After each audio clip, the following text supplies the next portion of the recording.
네, 이슈 나옵니다. 오늘은 글로벌 제조업 경기 개선세가 이어지나에 대해서 살펴보도록 하겠습니다. 월말 월초의 경제 지표들이 많이 발표가 되죠. 오늘은 미국의 ISM 제조업 지수도 발표가 될 텐데요. 또 중국도 최근에 이 제조업 경기가 개선되는 모습들 포착이 되고 있어서 우리 시장에 어떠한 영향을 미칠지 그리고 어떤 종목들을 봐야 될지 토론을 함께 해보도록 하겠습니다. 오늘은 이수연 전문가와 홍은성 기자, 허준식 해설위원 나와 있습니다. 안녕하세요. 안녕하십니까. 네, 반갑습니다. 자, 먼저 미국 쪽부터 보도록 하겠습니다. 오늘 밤에 이제 미국의 ISM 제조업 지수가 발표가 될 텐데 어떻게 전망치가 나오고 있는지 지난달 흐름은 어땠는지도 한번 살펴보도록 하죠. 홍은성 기자 어떤가요? 네, 오늘 저녁 11월 미국의 이 ISM 제조업 지수가 발표가 됩니다. ISM 제조업 지수는 이 실물 경제의 대표적인 선행 지표로 매월 경제 지표 중 가장 먼저 발표가 되기 때문에 향후 발표될 지표들의 분위기를 가늠해 볼 수 있다는 점에서 시장의 관심을 받고 있습니다. 일단 지난 10월 ISM 제조업 지수는 51.7을 기록을 하면서 이 두 달째 확장세를 이어갔습니다. 시장에서는 11월 ISM 제조업 지수의 예상치를 51.2로 예상을 하면서 이 개선세를 이어갈 것으로 좀 낙관을 하고 있는데요. 비록 10월보다는 둔화되겠지만 이거 같은 경우에는 이 허리케인 샌디로 인한 일시적인 영향이라는 견해가 우세한 상황이고요. 기준선인 50을 상회하고 있다는 점에서 경기 회복세가 회복된 것은 아니라고 좀 파악을 하고 있습니다. 네, 기준선인 50은 최근에 좀 상회가 되고 있는데 이제 오늘 밤에는 아무래도 허리케인 샌디의 영향이 얼마나 영향을 미칠지도 관심사인 것 같습니다. 최근 추세 어떻게 보세요, 허 의원님? 네, 일단 뭐 지금 그 기자가 이야기해 준 것처럼요. 추세는 우상향이기 때문에 걱정이 없는 것 같습니다. 그리고 실제로 이제 금요일 날 나왔던 그 ISM 제조업 지수 선행성을 띈 것으로 알려진 시카고 PMI가 50.4를 기록하면서 기준선을 상회해서 나왔기 때문에 물론 이 지수도 예상보다는 조금 부진했었는데요. 전체적으로 50선 이상으로 나와줬기 때문에 오늘 나오게 될 ISM 제조업 지수도 뭐 큰 이변이 없는 한은 아마 개선세가 유지될 것으로 이렇게 판단하고 있습니다. 네, 최근에 증시에 미치고 있는 영향이 궁금한데 재정절벽 이슈가 워낙 더 크게 작용을 하고 있어서 이런 부분들이 다 반영이 안 된 것 같기도 하거든요. 어떻게 보세요? 일단 그 재정절벽 관련해서는 저희가 이제 한 수주 전에 했던 것처럼 그 미국 GDP를 떨어뜨리는 효과가 있기 때문에 긍정적인 변수는 아니겠죠. 다만 이제 단기적으로 그것은 좀 더 큰 흐름에서의 재료인 것이고 단기적으로 지표들이 잘 나오고 있기 때문에 지난주 수요일인가 목요일 날도 우리가 소재 산업재 섹터 반등 나올까 하면서 말씀드린 것처럼 지표들이 단기간에는 좀 좋게 나오고 있기 때문에 시장은 아마 그런 쪽들을 단기간에 좀 더 보고 있는 것으로 판단이 됩니다. 네, 그러면 중국 쪽도 보도록 하겠습니다. 전문가님, 중국의 11월 PMI 지수 관련해서도 우리가 좀 점검해 볼 필요가 있을 것 같은데요. 어떤가요? 네, 중국 국가통계국에서 이제 제조업 PMI가 1일 날 발표됐죠. 근데 예상치는 50.8이었어요. 근데 50.6을 기록하면서 예상치보다는 소폭 하회를 했는데요. 그렇지만 이제 역시 50을 넘어서면서 확장 국면이 지속되는 것이 이제 나타났습니다. 네. 50 넘은 것이 이제 지난달에도 50 넘었고요. 이번에도 50 넘었기 때문에 긍정적이고 또 7개월 연속 상승한다는 점도 이제 긍정적으로 바라볼 수가 있습니다. 다만 이제 안에 내부 내용을 보면 이제 긍정적인과 부정적인 면이 같이 있는데요. 긍정적인 것은 신규 주문이 이제 크게 상승했다는 것인데요. 수요 회복은 완전하진 않지만 신규 주문이 늘면서 이제 재고 부분이 확실히 줄었다는 게 긍정적으로 나왔고요. 다만 이제 그 기업 간 양극화가 좀 나타난 게 좀 그 부정적인 측면이 조금 있다라고 분석이 좀 있습니다. 뭐냐면 대기업 PMI는 이제 50.9에서 지난달에 51.4로 이제 큰 폭으로 증가를 했지만 중견기업 PMI는 49.7로 아직도 이제 50 밑을 하회하고 있어요. 그래서 이런 부분이 이제 좀 아직은 좀 부정적인 측면을 나타내는 면이 있고요. 하지만 이제 그 다음 주에 9일과 10일에 소비자 물가, 중국의 소비자 물가, 산업 생산, 그다음에 수출입 통계 지표가 발표되는데요. 만약에 이게 좋게 나올 경우에 이제 중국 4분기가 3분기 저점으로 4분기 반등한다. 이것에 대한 이제 힘을 받을 것으로 좀 생각을 하고 있습니다. 그래서 이 부분 지표도 이제 주의 깊게 봐야 될 것으로 판단하고 있습니다. 네. 역시 시청자분들은 중국도 이렇게 개선세가 나타나고 있는데 중국 증시는 왜 이렇게 못 갈까 생각을 하실 것 같아요. 최근 2000선도 또 내준 모습이잖아요. 왜 그럴까요? 네, 그렇습니다. 참 안타까운데요. 중국이 제가 이제 차트를 좀 가져왔어요. 먼저 차트를 보여드리면 중국이 미국도 마찬가지로 지도부 교체 후에 하락을 했잖아요. 네. 왜냐면 이미 알고 있는 재료였는데도 하락을 했는데 중국도 역시 지도부 교체 같은 시기에 있었는데 차트를 그 자료를 보면 중국 지도부 교체 이후에 똑같이 하락을 했어요. 2000선을 하회하면서 지금 1900선대 지금 위치하고 있는데요. 이건 이제 과거 자료에도 좀 비슷한 내용이 좀 있어요. 뭐냐면 중국 당대회가 올해 소집이 됐었잖아요. 그러면서 이제 국가 주석이 바뀌었고 지도부 교체가 일어났는데 과거에도 이런 기록이 있었어요.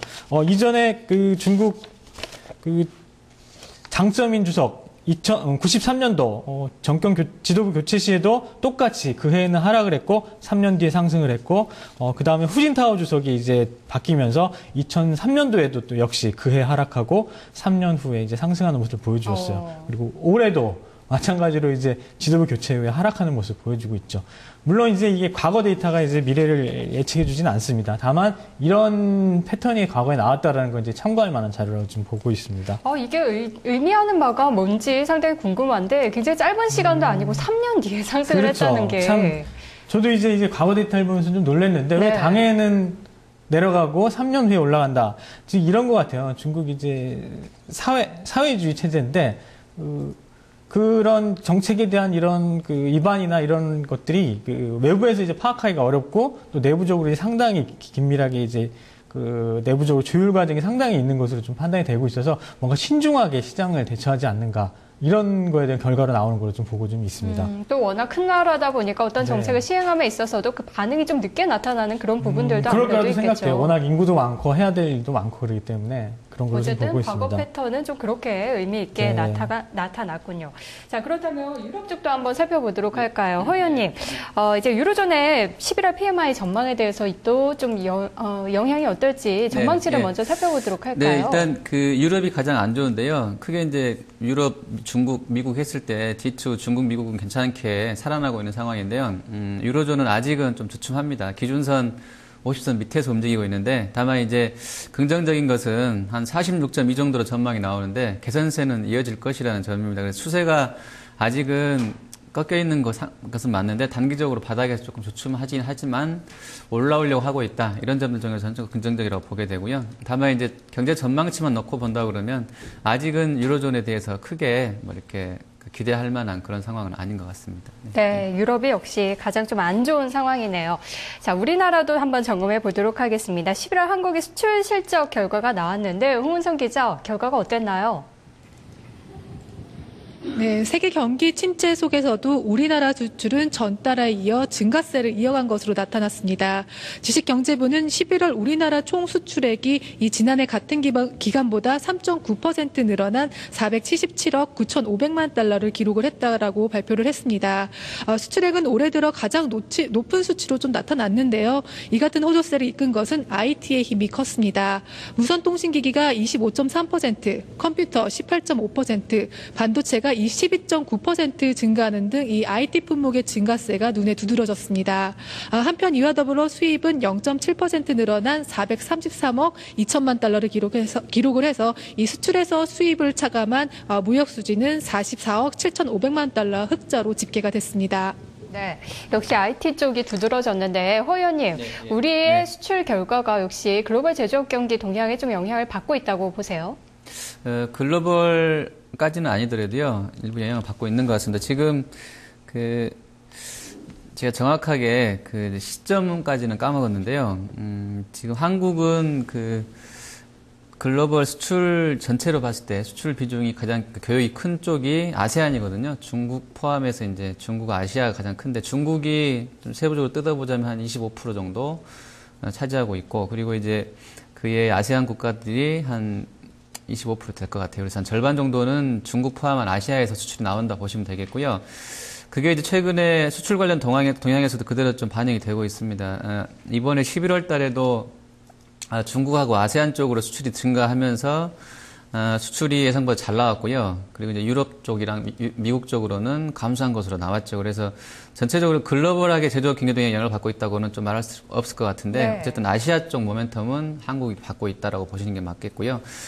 그리고 중국이 지금 좋아지고 있기 때문에 앞으로도 이제 잠깐 전망까지 말씀을 드리면 앞으로도 좋을 것 같은데 우리나라 수출은요. 지금 앞서 저희가 다룬 것처럼 중국의 이 PMI 제조업 지수가 50선을 상회를 했고요. 아까 전문가님 이야기해 준 것처럼 향후에도 그 세부 항목을 보면 향후에도 중국 수출 포함해서 제조업 경기가 좋아질 수 있는 여건들이 나오고 있기 때문에 중국이 잘 된다고 하면 한국 수출도 좀 견조하게 좀 증가세 나타날 것으로 보여지고 있고요. 지금 그림 보시면 이게 2005년 이후로의 그 궤적인데요. 중국의 PMI 지수, 제조업 지수 추이와 한국 수출의 궤적인데요. 거의 같죠. 시차가 조금씩 있긴 합니다만 2005년도 이후로는 거의 뭐 같이 움직이고 있기 때문에 아마 중국발 모멘텀이 우리 수출 경기의 호조세까지도 좀 이어질 것 같고요. 그렇게 좀 견인하면서 앞으로도 좀 좋은 성과가 있을 것 같습니다. 네, 아무래도 중국의 영향을 가장 크게 받겠죠. 그렇다면 이렇게 좀 경기에 민감한 업종들은 최근의 흐름이 어땠는지 좀 점검을 해보고 또 우리가 전망을 해볼 필요가 있을 것 같아요. 전문가님 어떤가요? 네, 이제 중국의 영향을 상당히 많이 받는 업종이 있는데요. 그 중에서 한 3개 정도를 꼽아봤어요. 주로 소재 섹터, 이제 비철금속, 기계 관련 업종인데요. 제가 이제 코스피하고 상해종합지수, 그 다음에 관련 업종 차트를 이렇게 비교해봤는데요. 그림을 보면 맨 위 이제 검은색이 이제 코스피 차트고요. 맨 밑에 이제 분홍색 굵은 선이 이제 상해종합지수. 이제 코스피는 올라가고 있는데 상해종합지수는 아직 못 올라가고 있죠. 그 중간에 바로 이제 민감한 섹터들이 다 들어있더라고요. 화학업종이 그 밑에 녹색선 가리키면서 코스피에 하회하는 수익률을 보여주고 있고, 철강수속도 마찬가지 화학보다 좀 더 낮은 모습 보여주고 있고요. 기계업종은 그보다 더 낮아요. 그래서 지수별로는 코스피 지수를 하회하는 수익률을 나타내고 있지만 중국 상해 지수보다는 좀 높은 흐름을 보이는 업종 차트를 보이면서 이 부분이 이제 일단 중국 영향도 있지만 코스피가 반등을 하면서 업종별로 상승세가 나오고 있고, 추가적으로 만약에 코스피를 비슷하게 수익률을 간다든지 혹은 넘을 거면 중국의 이제 개선세가 좀 더 나오면서 이 부분이 이제 반영이 될 경우에 추가적인 반등이 나올 것으로 보이고 있고요. 현재는 아직은 코스피 지수만큼은 올라가지 못하고 있습니다. 그리고 아까 상해종합지수 못 올라가는 것 중에 하나를 제가 또 조사한 게 있었는데요. 그게 뭐냐면 중국 주식시장이 크게 차지하는 게 이제 금융과 부동산 관련된 업종들이 굉장히 많이 차지하고 있고 그 비율도 굉장히 높다고 합니다. 그래서 경제지표보다는 유동성이라든지 통화에 영향을 받는 부분이 많아서 이 부분의 영향이 더 크기 때문에 사실은 지수가 좀 무겁게 움직이는 것을 좀 보고 있습니다. 그리고 중국에서 12월에 보호예수가 해제되는 물량들이 많다고 하더라고요. 네. 그 부분도 좀 영향이 있지 않나 싶네요. 생각해보니. 물론 주식시장에서 가장 큰 것들이 바로 이제 그 물량 부담 같은 거는 영향이 있을 거로 보고 있습니다. 네, 그렇다면은 이들 업종 섹터를 어떤 전략을 좀 취해야 될지 그 부분이 많이 궁금하실 것 같아요. 시장에서 나오고 있는 증권가 리포트를 봐도 이것이 단기적인 낙폭 과대에 따른 기술적인 반등인지 아니면은 이제 경기 회복 추세로 전환을 앞둔 선 반영인지 이것을 좀 초점을 두고 있던데요. 허 의원님 생각은 어떠세요? 지금 사실 선행지수만 보면 OECD 토탈로 보면 정체돼 있죠.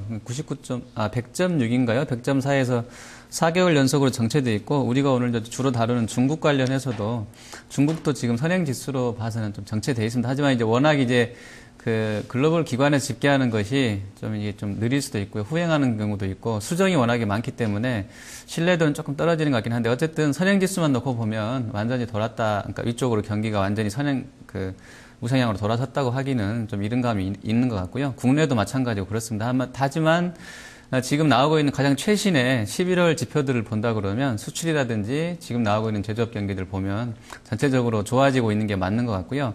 3분기를 저점으로 해서 특히 중국 같은 경우에는 4분기부터는 좋아질 수 있겠다 이런 기대감을 갖게 되고요. 이제 연동해서 이제 전략까지 좀 잠깐 말씀을 드리면, 네.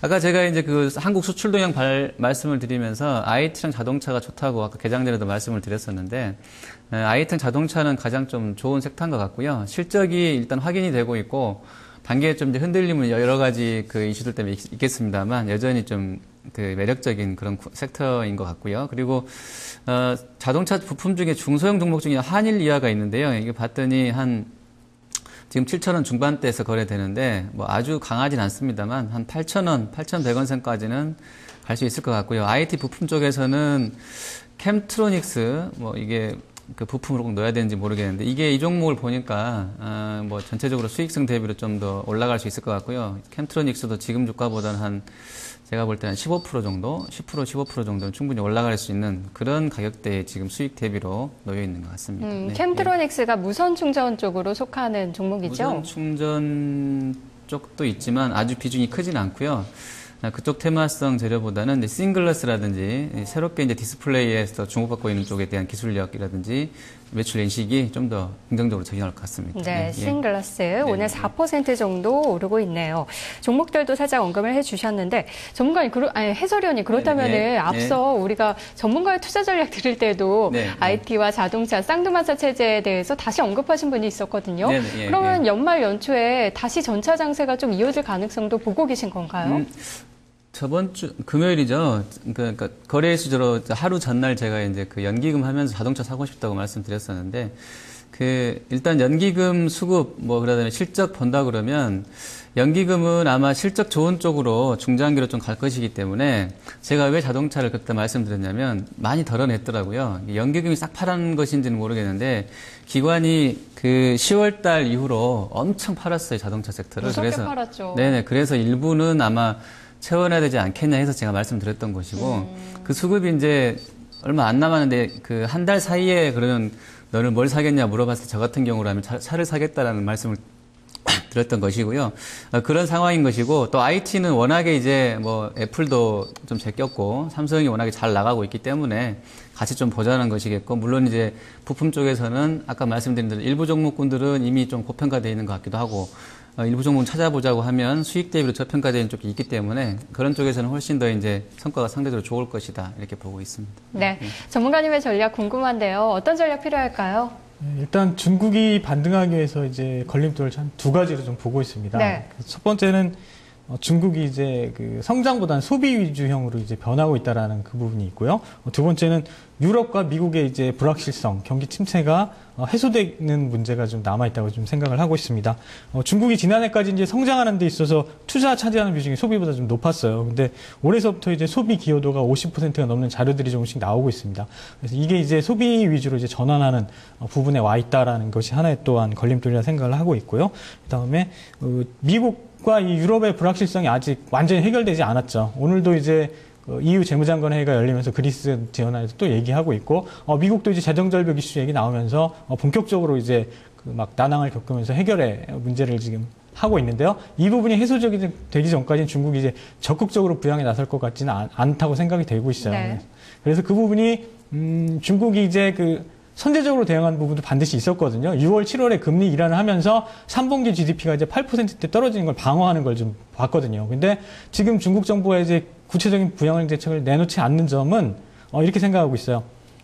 지표가 좋아진다는 걸 반영하는 측면도 있는 것 같고요. 네. 그리고 먼저 선두적으로 글로벌 증시에 부양을 나서지 않는 관망하는 자세도 있는 것 같아서 이 부분은 좀 확인이 좀 필요하고 만약에 올라간다 그러면 인프라 투자가 분명히 나올 것으로 생각돼서 비철금속 관련된 이제 풍산이나 고려아연 쪽도 관심이 있고요. 그리고 경기 회복 기대감에 이제 소재 섹터가 먼저 반등할 것으로 생각을 하고 있어요. 그래서 그동안 낙폭화됐던 화학이나 기계업종, 그래서 LG화학이나 두산 인프라코도 지금 온기가 좀 들어올 것 같고, 그 다음에 역시 기존에도 유망주였던 중국 소비 확대주, 화장품이라든지 음식료품 여전히 관심권에 좀 두고 있습니다. 네. 이 가운데 화장품 섹터, 음식료 섹터는 계속해서 하반기 강했던 쪽이고, 이제 풍산이나 고려아연, LG화학까지 지난주에 움직임이 돋보였던 그런 쪽인데, 이쪽으로 계속해서 투자가 좀 유망하다, 전반적으로 이렇게 보시는 거네요. 네. 허 의원님께서도 여기에 좀 동의를 하시는지 궁금한데요. 글쎄요. 일단 WTI라든지 CRB를 보면 CRB 지수는 이미 이제 제가 보고 있는 OX 차트로 보면 주추세가 꺾여서 내려오고 있거든요. 그래서 사실은 아까도 말씀드렸지만 선행지수격으로 움직이는 지표들은 아직은 경기 회복 신호를 주고 있지 않다. 하지만 단기적으로 최신으로 나오고 있는 11월 달 지수들을 보면 일부 국가에서 확실히 턴하려는 모습이 보여진다라고 말씀을 드렸는데 이게 아까도 말씀드린 것처럼 완전히 돌아선 것은 아니기 때문에 특히 한국 경기를 봐도 그렇고요. 소재 섹터가 다른 섹터보다 잘 갈지에 대해서는 저는 사실은 좀 의문이거든요. 저도 그래서 제일 궁금한 게 네네, 풍산이나 고려아연 이쪽인데 네, 예. 아직까지 차트를 봐서도 추세가 반전이 됐다라고 하기에는 조금 이른 감이 있거든요. 네. 전문가님 어떻게 보세요? 일단 풍산은 좀 그럴 수가 있어요. 구리 관련돼서는 중국이 구체적으로 이제 인프라 투자가 확대되는 시점에서 움직일 것 같고요. 차트 보면서 잠깐 설명을 드리면 네. 주가 레벨이 그렇게 낮지는 않아요. 물론 이제 이전에 낙폭한 거 대비하면 좀 떨어져 있긴 한데 아직 크게 지지선 깨지 않았죠. 이 차트를 보면 일봉 차트인데요. 중요 지지선을 아직 깨지 않고 그 위에서 움직이고 있어요. 그래서 탄력은 없지만 아직 괜찮다. 하지만 이제 고려아연은 좀 더 다른 모습을 좀 보여주고 있어요. 고려아연은 물론 이제 저항선이 좀 부닥쳐서 약한 모습 보여주는 것처럼 보이지만 주봉으로 보면 크게 상승 흐름이 아직 깨지지 않은 트렌드를 유지하고 있고 20주선이 좀 유지되고 있어요. 그래서 고려아연 같은 경우에는 지수의 등락에 따라서 영향을 좀 받기 때문에 뭐 상품 관련된 거에 대한 영향도 좀 일단 받고 있어요. 물론 이제 그 국제 상품 시장에서 지난 주말 가격을 보면 국제유가는 소폭의 상승을 보였지만 금선물은 좀 소폭의 하락했어요. 하지만 큰 트렌드상으로는 아직 꺾이지 않았고 금이라는 것은 그 단순히 이제 안전자산뿐만 아니라 인플레 해지 수단도 충분히 갖고 있기 때문에 우리 그 5월 전에는 그 출구 전략 얘기가 나왔지만 지금 쏙 들어갔잖아요. 네. 만약에 출구 전략 얘기가 나온다 그래도 이 부분이 충분히 탄력받을 수 있는 업종이라고 생각을 하고 있기 때문에 고려아 물론 풍산은 좀 약하지만 고려아는 좀 지속적으로 보면서 지수하고 연동하면서 중국 그 상해 종합 지수가 올라간다 그러면 분명히 같이 탄력을 받을 수 있는 종목이라고 보고 있습니다. 주봉상으로 아직 유지되고 있어요. 고려아연 잠깐 말씀드리면 저는 고려아연 주가는 그 3만 원, 44만 원대에서 크게 움직일 수 없다고 봅니다. 그렇게 보는 이유가 일단 이익 대비로 저게 너무 비싸요. 그래서 아마 주식이 제가 봤을 때는 아까도 말씀드린 CRB가 이미 꺾여 있고 주추세가 OX 차트는 상당히 주추세를 볼 때는 유효한 차트거든요. 근데 꺾여 있는 상황이고 CRB가 돌아서기 전까지는 그 기초 소재 쪽은 건드리면 안 된다고 저는 개인적으로 보고 있어서 고려아연은 지금 단가대에서는 위아래 좀 등락 정도이지 저걸 사서 추세적으로 갖고 갈 만한 그런 단가는 지금 아니라고 보고 있습니다. 고려아연에 대해서는 의견이 좀 엇갈렸는데 그러면 소비 확대 수혜주 쪽은 어떻게 보세요? 같은 소비재를 제가 아까 IT자동차를 왜 계속 말씀드리냐면 지금은 글로벌하게 그 트렌드 자체가 그 뭐 돈 써가지고 투자해서 막 어떻게 하자는 그런 쪽이 아니고요. 왜냐하면 그 맛을 한번 봤기 때문에 2007년, 8년도에 그 피해가 크다는 것을 알고 지금 꺾여 있는 상황이기 때문에 앞으로 드라이버들은 중국을 볼 수밖에 없죠. 중국이 소비 쪽으로 드라이브를 걸고 있는 상황이기 때문에 섹터별로도 소재나 산업재보다는 기존의 소비재 쪽, 기존에 가고 있던 쪽들이 좀 더 낫겠다고 보고 있고, 물론 이제 그 심리 싸움인데 소재보다 훨씬 이쪽 섹터가 좋았기 때문에 내년에는 아닐 거 아니냐라고 볼 수도 있겠는데 네.